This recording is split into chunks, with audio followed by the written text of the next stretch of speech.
ఆడవారి వస్త్రధారణ విషయంలో శివాజీ చేసిన వ్యాఖ్యలు అప్పట్లో కలకలం రేపాయి. ఈ ఇష్యూలో యాంకర్ అనసూయ కల్పించుకొని ట్రోలింగ్ బారిన పడింది.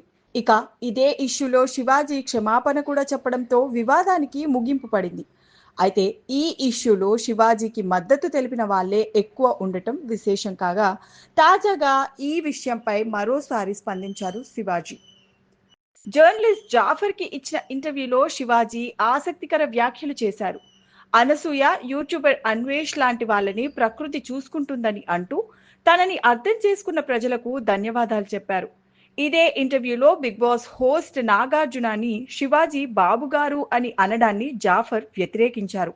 నాగార్జున దొర, మీరు బానిస అంతేనా, అందుకే బాబుగారు అని అంటారా అని చిర్రెత్తుకొచ్చే ప్రశ్న వేయడంతో దిమ్మ తిరిగే ఆన్సర్ ఇచ్చారు శివాజీ.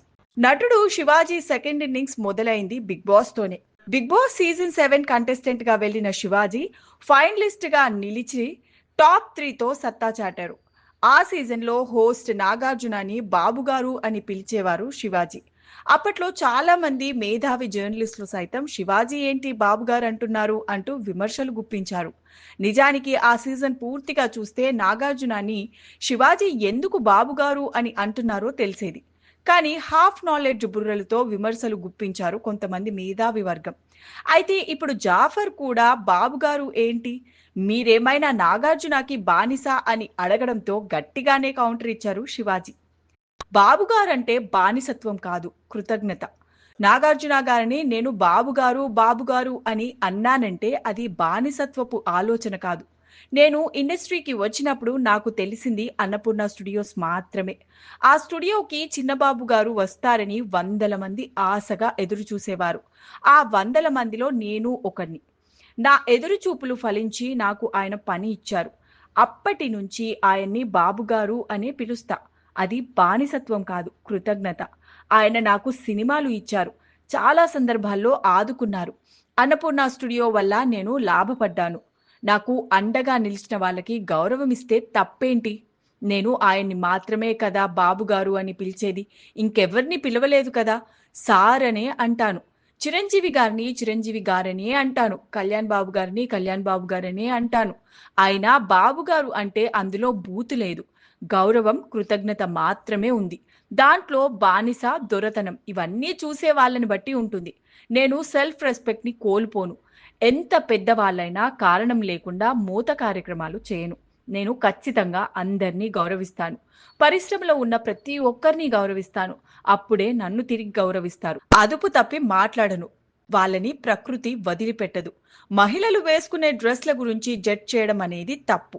నా ఉద్దేశం ఏంటనేది ప్రజలకు తెలుసు. వాళ్ళు అర్థం చేసుకున్నారు. నేను వాడిన 2 పదాల గురించి క్షమాపణలు చెప్పాను. ఆ సందర్భాల్లో ఆ 2 పదాలు వాడకుండా ఉండాల్సిందని చెప్పాను. నేను ఆ రోజు ఎందుకు అలా మాట్లాడానో తెలీదు. కాస్త అదుపు తప్పి మాట్లాడాను. ఆ విషయం ఇక వదిలేశాను. ఆ ఇష్యూతో మానసికంగా చాలా ఇబ్బంది పడ్డాను. నిద్ర కూడా పట్టలేదు. నేనెందుకు అలా మాట్లాడాను అని అనిపించింది. ఆ ఇష్యూ తర్వాత నేను ఫస్ట్ మాట్లాడింది నా భార్య, పిల్లలతోనే. వాళ్ళు నన్ను అర్థం చేసుకున్నారు. అంతా అలా జరిగిపోయింది. అన్ని రోజులు మనవి కాదు కదా. నా ఉద్దేశం మంచిదే కావచ్చు, కానీ బ్యాడ్ అయ్యింది. కానీ యూట్యూబర్ అన్వేష్ లాంటి వాళ్ళు నోటికొచ్చినట్టు మాట్లాడారు. వాళ్ళను వదిలేద్దాం, నేచర్ చూసుకుంటుంది. మనం కావాలని కసి తీర్చుకున్నాం, పగ తీర్చుకుందాం అని ఇష్టం వచ్చినట్లు మాట్లాడినా కూడా ప్రకృతి అనేది వదిలిపెట్టదు. అందరి దూలా తీర్చేస్తుంది. నేను అనసూయకి పరిచయం కూడా లేదు. నేనెప్పుడో మా టీవీకి వెళ్ళినప్పుడు ఇంటర్వ్యూ చేశారు తప్పితే ప్రత్యక్షంగా ఆమెతో ఎలాంటి గొడవ లేదు. దేవుడు అవకాశం ఇస్తే నీ రుణం తీర్చుకుంటా అని అన్నాను. అది చెడు ఉద్దేశంతో కాదు.